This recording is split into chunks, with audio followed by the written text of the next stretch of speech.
buenas, vamos a continuar con el tema que dejamos en el último vídeo.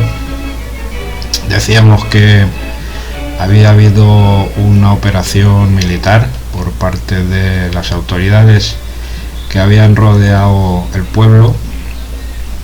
Esto se encuadraba dentro de una operación de guerra que realiza el régimen para acabar con el fenómeno guerrillero. Se movilizan 9.000 militares con vehículos acorazados, armas automáticas, y comienzan a presionar las poblaciones donde se ubicaban los grupos guerrilleros. Empiezan a visitar cortijos, a detener gente, y en estas primeras detenciones van a caer Vitoriano y Rafael de Felipa. Como decíamos, nos habíamos quedado en que había un grupo de guerrilleros, concretamente eran 3 hombres: Diego La Justa, un compañero, y otro guerrillero de ascendencia del norte, probablemente de Segovia. Habíamos dicho que un par de enlaces habían ido a recogerlos a un cortijo en Cañete, concretamente el Pepinato, y que por los arroyos habían subido hasta el pueblo. Se habían escondido en la Casa Franca de la calle de la Espíritu, justamente en el momento en que aparecen los militares y rodean la población. Desembarcan las tropas en el ayuntamiento y las patrullas comienzan a registrar todas las calles del pueblo. Cuando llegan a la calle de la Espíritu, un vecino les dice que aquella casa está cerrada, la casa donde estaban los guerrilleros, que aquella casa estaba cerrada y que sus propietarios estaban en el campo, en un cortijo. Por lo tanto, se supone que los guardias civiles militares desisten de entrar en esa casa. Hay varias versiones. Hay quien dice que los civiles tuvieron miedo de insistir en entrar en la casa sabiendo que había un grupo armado dentro. Otra fuente dicen que la persona que indicó a los guardias que la casa estaba cerrada y tal era una persona que había estado en la División Azul y por lo tanto inspiraba confianza a estos militares. La cuestión es que la casa no llega a ser registrada y los guerrilleros permanecen escondidos. Lógicamente quedan atrapados y afortunadamente también, a pesar de ser junio, cae una fuerte tormenta y aquella misma noche lo consiguen escapar por el cementerio, por los corrales de la calle Espíritu. Bajaron por el cementerio y consiguieron huir, aunque no llegarían a completar su plan de fugas en Algeciras, sino que permanecerían escondidos en la zona. En el pueblo, mientras tanto, comienzan a haber detenciones, se practican torturas a muchos vecinos, se llega incluso a hacer simulaciones de fusilamiento en el cementerio, con lo cual la gente empieza a hablar. Estas delaciones hacen que haya una serie de detenciones en cadena, con lo cual los enlaces quedan descabezados. Quedan detenidos la mayoría de ellos. Detienen a Antonio el Nino y a su mujer. En este impasse, uno de los detenidos consigue huir del cuartel, salta por la tapia del cuartel y sale corriendo y se mete en un maizal. Este hombre era Francisco Villarejo Jiménez, que había sido sargento en el ejército republicano, y consigue cruzar el maizal a pesar de que la Guardia Civil inunda todos los campos para intentar cogerlo. Sin embargo, este hombre consigue huir y se va a la sierra. No podemos considerarlo un guerrillero como tal, pero sí sabemos que estuvo algún tiempo escondido en el monte, y precisamente a este hombre van a prestarle ayuda la segunda remesa de enlaces que va a surgir a partir de este golpe que le da el régimen a la guerrilla. En cualquier caso, el pueblo queda bloqueado, se cierran todos los accesos, la única forma de entrar y salir es con salvoconducto. No se puede ir a coger leña, ni a cazar, ni a coger bellotas. Los ganaderos sufren una vigilancia constante. Como durante los registros los guerrilleros no llegan a aparecer y los militares sabían que estaban ahí porque había habido un chivatazo El comandante de las tropas amenaza con bombardear toda la calle de La Expedida. Incluso dice que hay un avión preparado en Tablada, esto debe ser anecdótico, que había un avión preparado en Tablada para bombardear el pueblo en caso de que no aparecieran los guerrilleros. El caso es que los guerrilleros, como digo, consiguieron huir y no hubo mayor problema en ese sentido. Sin embargo, en el pueblo pues se quedó la gente pues hecha polvo, ¿no? Como digo, tras haber sido descabezados los enlaces mayores del pueblo, surge una nueva remesa de gente muy joven que ya habían picoteado algo, y esto van a ser un grupo de jóvenes que se van a llamar los de la Barranca, y se van a ofrecer a sustituir a los que han sido apresados.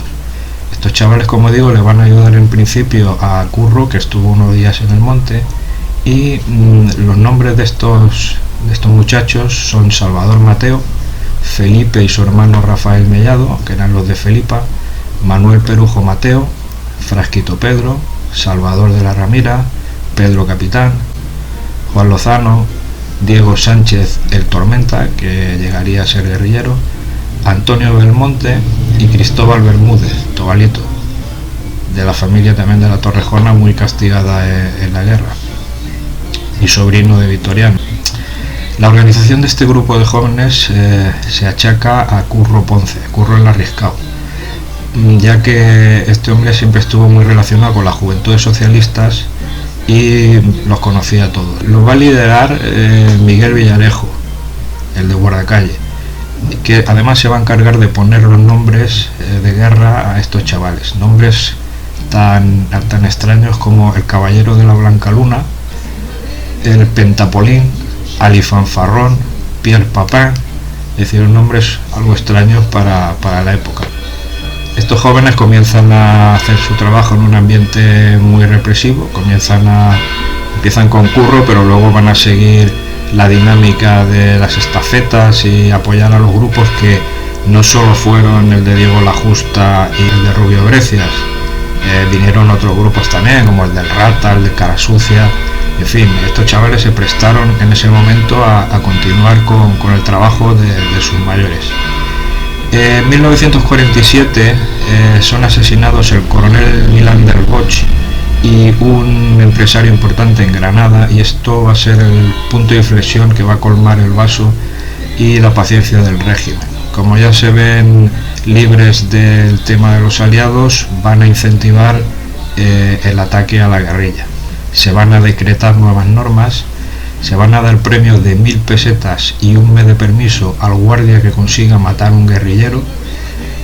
Los castigos por debilidad aumentan, las cárceles se llenan de guardias civiles, que además de ser apresados pueden ser expulsados del cuerpo, lo que para ellos significaba una cosa terrible, puesto que tenían que volver al pueblo y enfrentarse con los vecinos a los que habían represaliado y tener que volver a trabajar en el arado.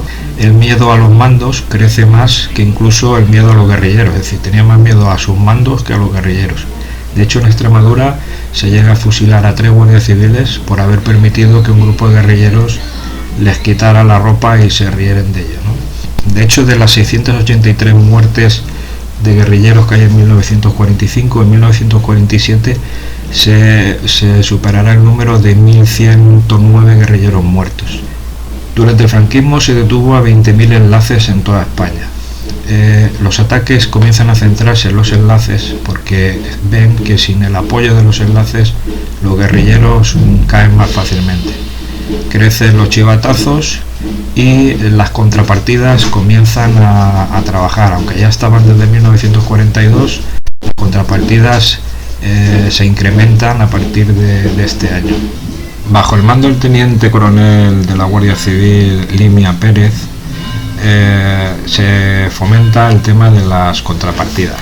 Las contrapartidas estaban formadas por falangistas, elementos civiles, guerrilleros traidores, y estos se van a encargar de suplantar a los guerrilleros en el monte para engañar a los ganaderos, para sacarles información, y al final lo que van a hacer es empezar a maltratar a la gente del pueblo, con lo cual le van a crear mala fama a los grupos guerrilleros y van a minar la relación que existía entre la población, que siempre los había apoyado, porque lo van a ver ahora de otra manera debido al trabajo de estas contrapartidas.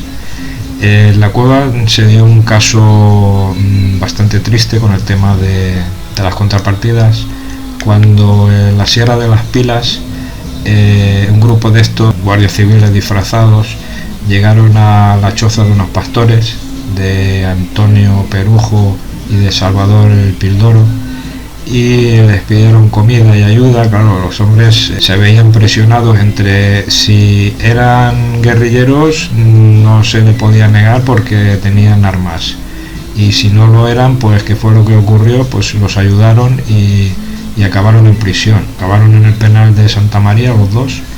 Uno cumplió 2 años, el otro 4. Todos tenían un montón de hijos y tuvieron que dejar a sus familias pues abandonadas, ¿no?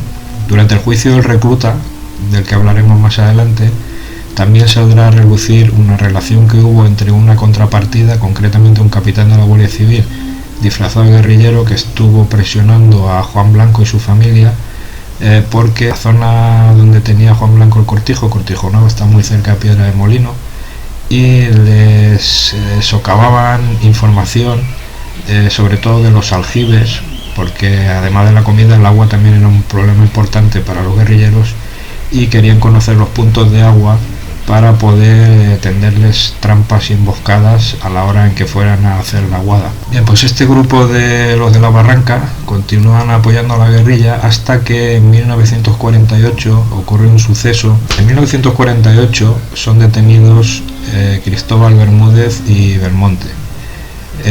Son cogidos con un alijo de armas que iban a transportar a un grupo de guerrilleros, y el cabo Peláez, que era el entonces jefe de puesto de Cueva del Becerro, los detiene y los envía a la cárcel de Málaga.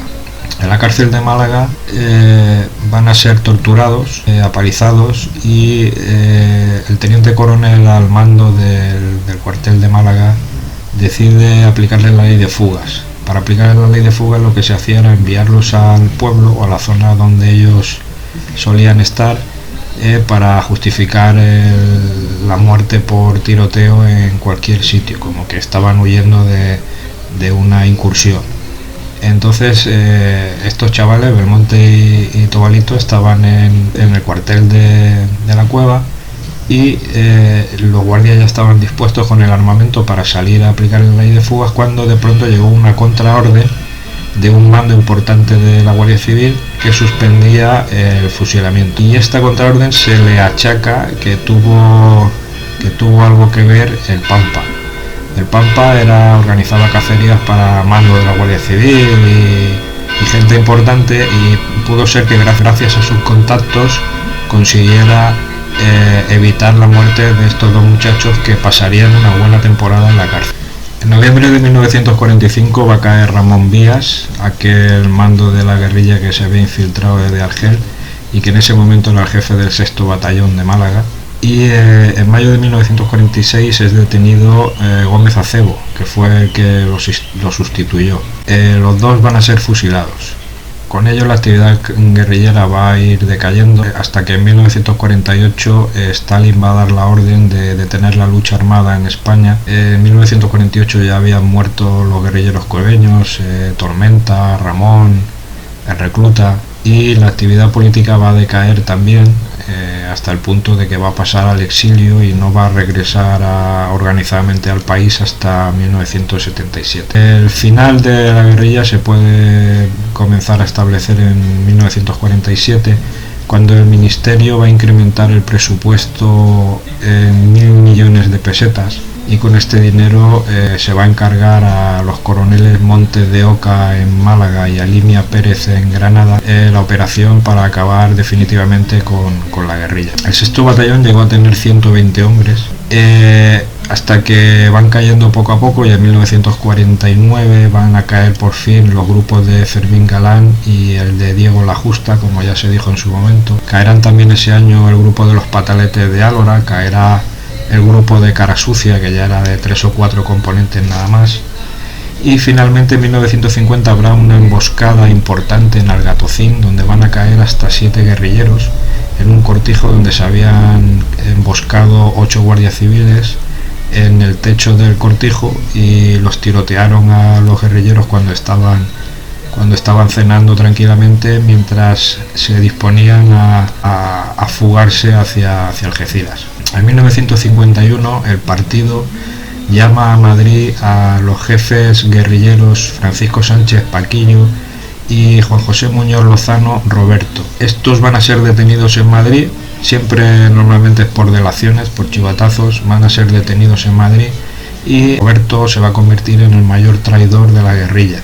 El propio jefe guerrillero se va a compinchar con la Guardia Civil y con la excusa de que va a organizar la fuga de los grupos guerrilleros que quedan en Málaga, los regresa a Málaga y los cita a todos, los va recogiendo a todos los grupos, los engaña. Estos hombres embarcan en camiones con la idea de que van a ir hacia Algeciras, pero en realidad lo que hacen es enviar estos camiones a la prisión. Estos hombres serán fusilados todos en 1952 en la cárcel de Granada. Como cosa anecdótica, habrá un último secuestro en Cueva del Becerro en 1952, cuando ya la guerrilla estaba totalmente acabada, y es un suceso extraño que se comenta, lo comentan los antiguos, ¿no? Y si no fuera por las consecuencias que tuvo para algunas personas, pues podría ser hasta gracioso. Este suceso se da, ya digo, en 1952. Un grupo de cueveños, compinchados no se descarta con personas de Ronda, llevaban tiempo vigilando a Luis Corró Ruiz, que era el dueño de Carrasco. La idea era secuestrarlo, y para ello llevaban tiempo esperando en la carretera a que pasara el coche de Luis Corró. La casualidad hace que el malagueño, el dueño de Zaharillas, se le estropea su vehículo y en Ronda le dan otro igual al de Luis Corró, y con tan mala fortuna que los guerrilleros se equivocan de víctima y detienen al coche en el que pensaban que iba Luis Corró, pero que en realidad iba el malagueño. Lo detienen y retienen al malagueño toda la noche mientras su familia está buscando el dinero en Ronda, hasta que finalmente consiguen recogerlo y subirlo a la sierra donde estaba el malagueño. Sin embargo, los secuestradores están muy nerviosos, se habían equivocado, las cosas no les estaban saliendo bien, y finalmente al amanecer deciden liberar a la víctima. Inocentemente le dan la mano todos a modo de despedida. Por este secuestro van a ser detenidos un grupo de trabajadores de Zaharillas que fueron interrogados y maltratados, entre otros Antonio el Perrillo y Camachito. De este suceso Camachito perdió un ojo de los golpes que le dio la Guardia Civil. Durante las investigaciones el secuestrado declaró que le habían dado la mano, no eran manos de trabajador, no tenían callos, y entonces el jefe de puesto se sintió aludido y le dio un bofetón. Esto y la falta de pruebas pues da con todos los trabajadores apresados en la calle. No se llegó a detener a los verdaderos culpables porque salieron corriendo al amanecer y se integraron a sus puestos de trabajo en los cortijos y demás, y no se les relacionó con el suceso. Tenían buenas coartadas, nunca fueron descubiertos. En cambio, el jefe de puesto de Ronda sí que fue expulsado del cuerpo. Además, varios guardias también fueron cambiados de destino. Este castigo ejemplar, según Pepe Lora, podría deberse a los malos tratos que recibió el malagueño en el cuartel, que tenía buenos contactos en las esferas militares, y esto se debía a que la legislación consideraba el pago de los rescates como un acto de colaboración financiera a la guerrilla, de forma que algunos guardias aprovechaban para crecerse en contra de los propietarios.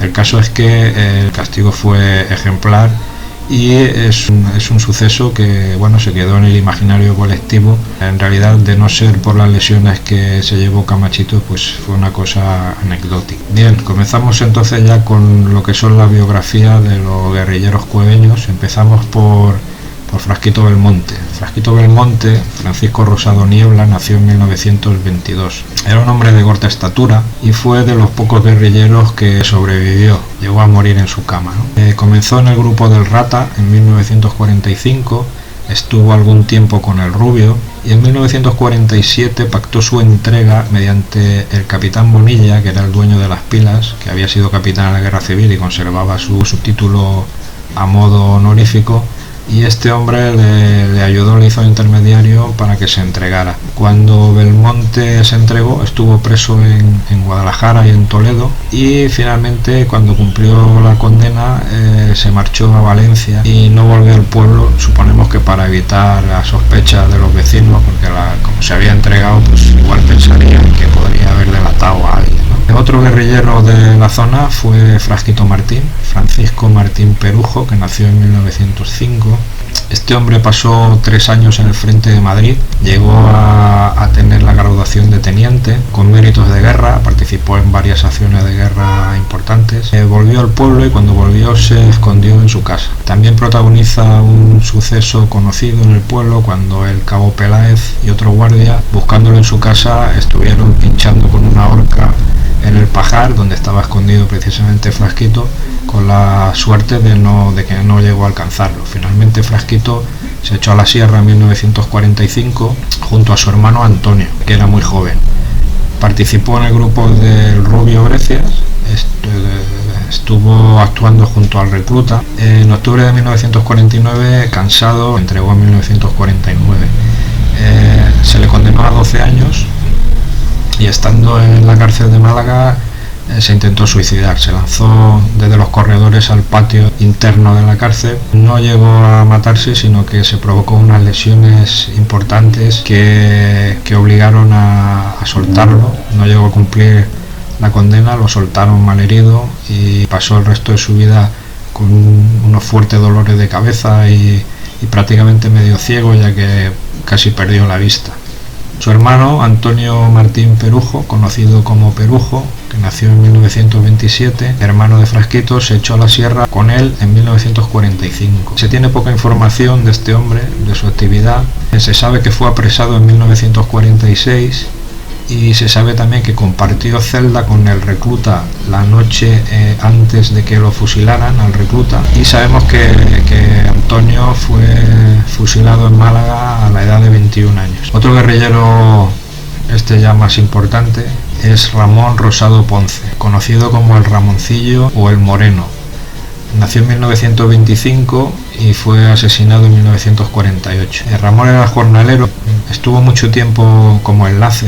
La coartada suya es que tenía un hermano en Málaga, Picatoste, y con la excusa de que iba a visitarlo aprovechaba y daba golpes de mano con algunos grupos de la zona del Guadalhorce. Trabajó mucho con los pataletes, con el grupo de los pataletes. Cuando detienen al recluta, su nombre sale a relucir y al convertirse en un enlace quemado, lo que hace es que se integra en el grupo del Rubio Brecias. En este grupo va a convivir con el Rata, con el Rubio, con el Socialista.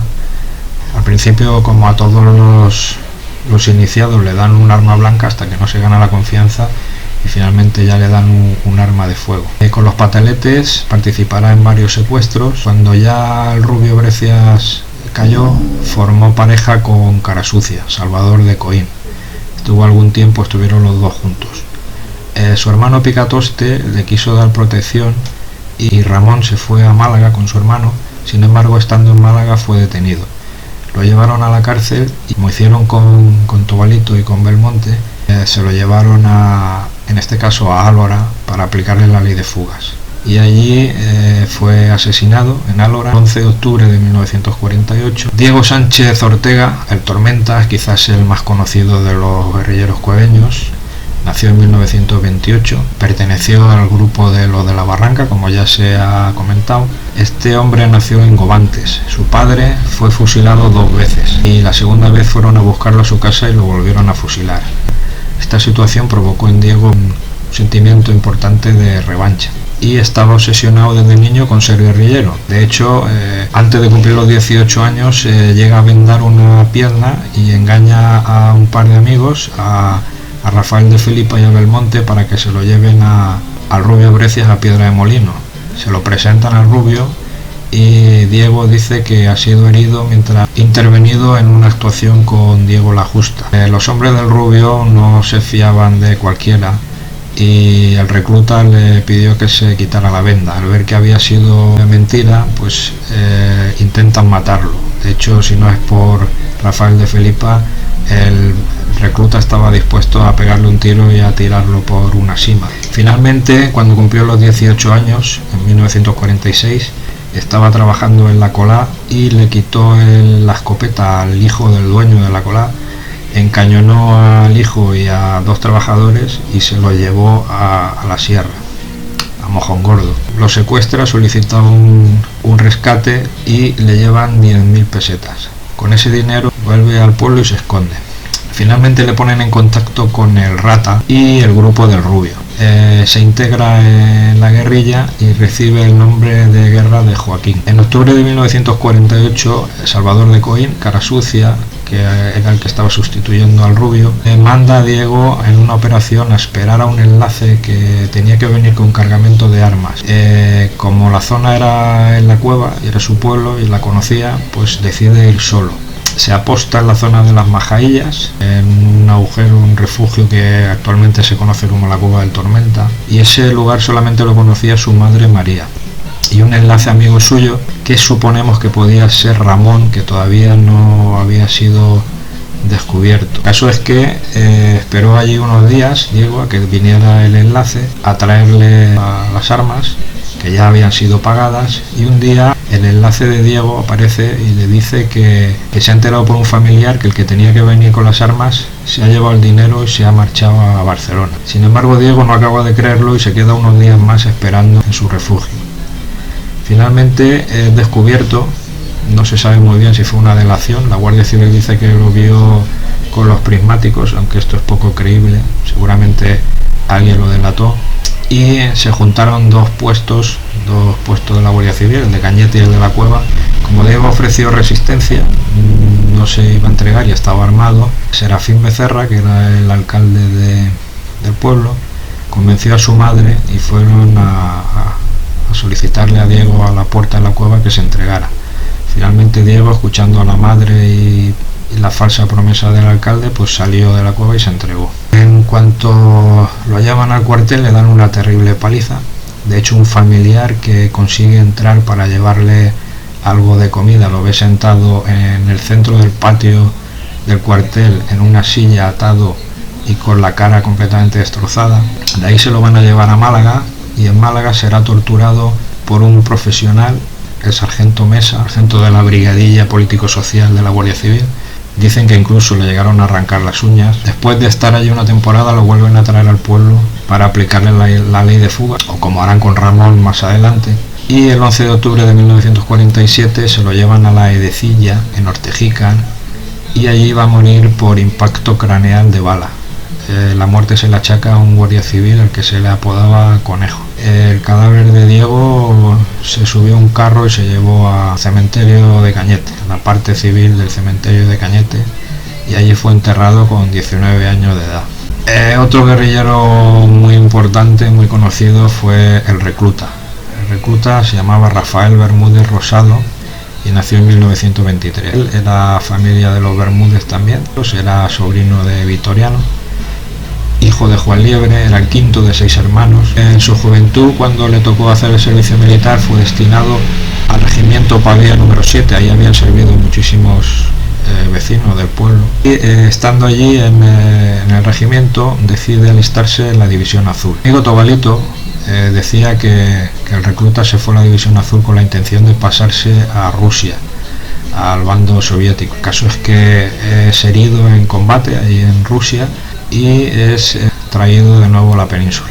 Pasará 20 meses en el pueblo curándose de las heridas y finalmente reingresa de nuevo otra vez en el ejército en febrero de 1944. Estando de nuevo haciendo el servicio militar, es sorprendido robando armas y un sargento comienza a hacerle la vida imposible. Y finalmente Rafael deserta de la unidad, deserta con el armamento y con el uniforme y se viene a la cueva, se esconde en su casa hasta que Juan Sin Tierra lo va a poner en contacto con Diego La Justa. Con Diego La Justa va a pasar 20 días y tras el secuestro del niño Pepín Lora se va a ir con el Rubio Breccia. No cuajó en el grupo de Diego y se marchó con el Rubio.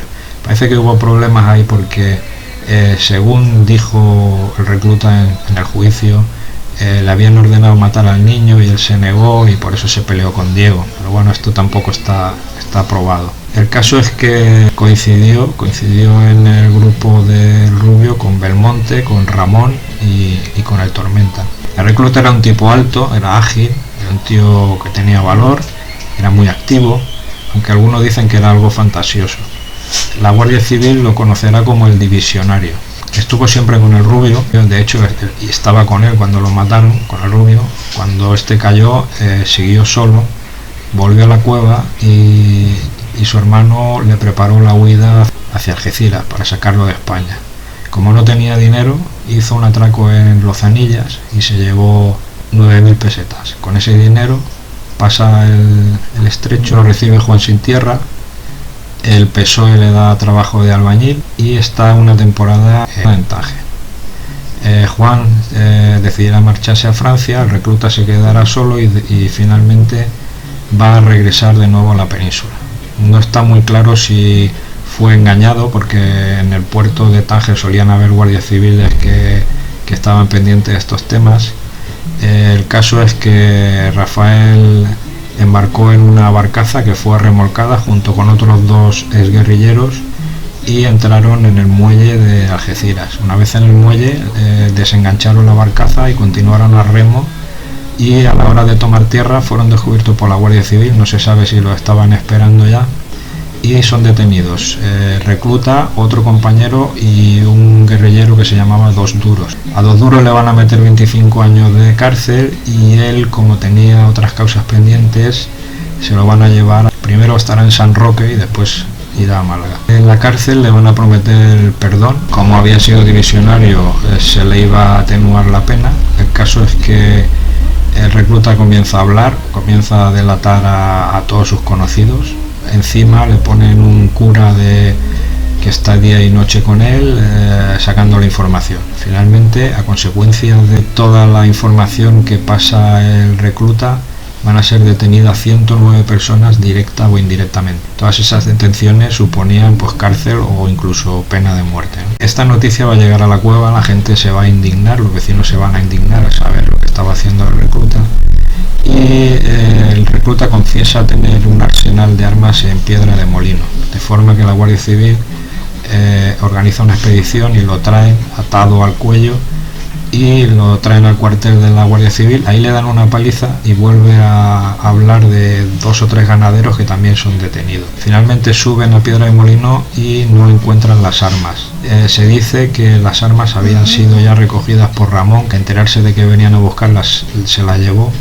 El caso es que estas armas curiosamente van a aparecer en los años 80 en el sobretejado de una casa haciendo unas obras, y coincidiendo con el 23F en los años 80 la van a tirar al río. El que las estaba custodiando las tiró al río finalmente ya en los años 80. No encuentra las armas y Rafael es devuelto a la cárcel. Allí pasará varios meses pendiente de juicio. El juicio va a ser un juicio largo y complicado porque estaba implicado en muchos delitos y había muchas causas pendientes para él. Finalmente, tras el juicio, es condenado a muerte. Es condenado a muerte junto a la casera del Granadino donde había caído el Rubio Brecias. En el juicio llegará a decir que le salvó la vida al niño Pepín Lora y que para ello tuvo que matar a un guerrillero sevillano que se llamaba Revolucionario. Esta confesión no tiene mucho sentido porque ya le habían declarado la pena de muerte. Sin embargo, él confesó que había matado a un guerrillero porque Diego los había mandado a matar al niño, a los 2, y él decidió matar al guerrillero y salvar al niño. Rafael Bermúdez, el recluta, fue fusilado el día 27 de septiembre de 1949 en la explanada del cementerio de San Rafael. Y con esto acaba la biografía de los guerrilleros cueveños. Vemos que ha habido una actividad importante en este sentido en el pueblo de Cueva del Becerro. Y bueno, de momento vamos a dejar el tema hasta que salga alguna cosa más interesante. Muchas gracias por la atención y hasta el próximo.